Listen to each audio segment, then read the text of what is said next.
Hello, welcome to my presentation over my Bacterial Unknown Pseudomonas aeruginosa.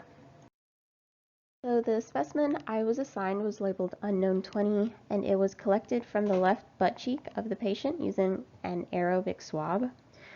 So the unknown ended up being the organism Pseudomonas aeruginosa. The gram stain of this bacteria is gram-negative. They are bacilli or rod-shaped organisms, which you can see in the picture I included on the right from the actual gram stain that I did. It's a little difficult to see, but you can see the tiny rods that are stained pink in the picture. This indicates a gram-negative organism. And of course, for this staining, I used crystal violet, iodine, alcohol, and safranin as the reagents. Okay, so on to plating. The specimen was plated directly from the aerobic swab and then spread around with a sterile loop. The inoculating method I used for this organism was the general purpose isolation streak. This is used to obtain well-isolated colonies, and I ended up plating it as a wound specimen. So it ended up being plated on sheep's blood agar, MacConkey, and chocolate agar. Since Pseudomonas aeruginosa is a gram-negative bacteria, it did not grow on the chocolate agar. However, it did grow on MacConkey and blood agar. So here are the two plates I inoculated that ended up having growth on it. The left picture is the MacConkey plate, and the right picture is what it looks like on sheep's blood agar. The colonies are typically flat, large, flat, spreading colonies, which is easily observed on the blood agar plate on the right, and you can kind of see it as well on the MacConkey plate on the left. Okay, so here's a better picture of the organism on a blood agar plate. As I said earlier, they are large, flat, spreading colonies. Characteristically, they're known to have a metallic sheen to them, which this picture on the right provides a very good example of that. As for pigment, Pseudomonas aeruginosa is included in the fluorescent group and produces pyoveridine, which is a yellow-green or yellow-brown pigment, as well as pyocyanin, which is a blue pigment. And these two pigments combine and produce the characteristic green color of this bacteria. An important thing to note as well, no other non-fermentative gram-negative bacillus produces pyocyanin. So its presence can be used specifically to identify Pseudomonas aeruginosa.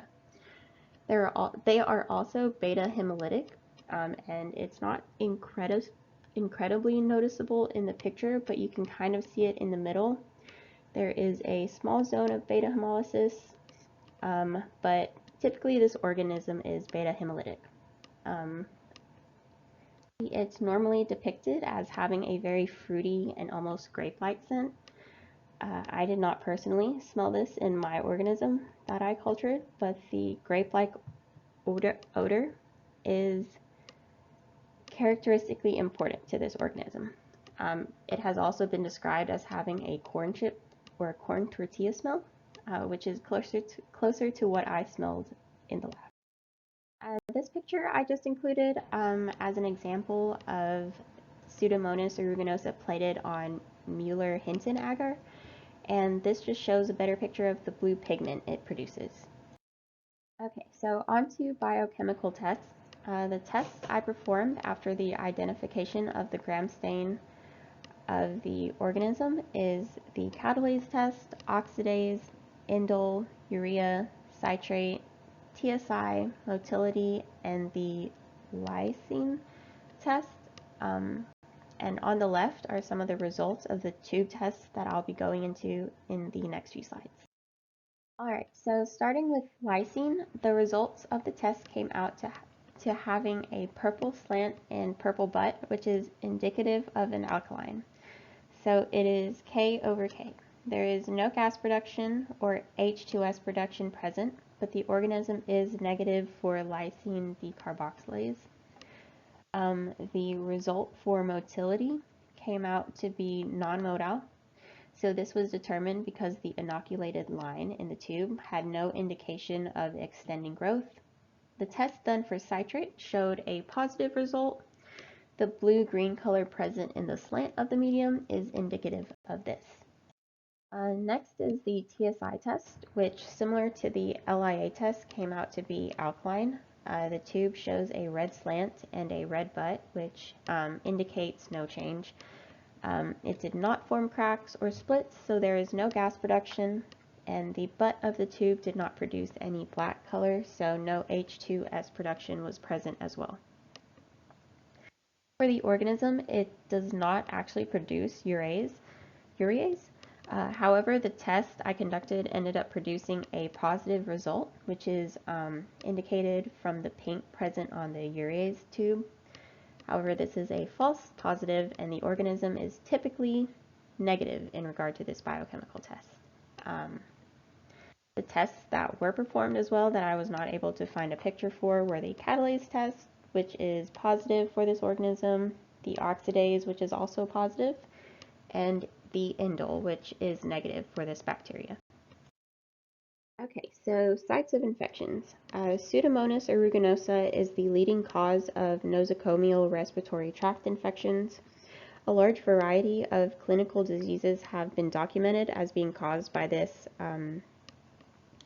organism, including bacteremia, wound infections, pulmonary diseases, and especially in individuals with cystic fibrosis, nosocomial urinary tract infections, or UTIs, endocarditis, bone infections, eye infections, including keratitis, ulcers, and endophthalmitis, infections following burns or trauma, and in rare cases, central nervous system infections, including meningitis.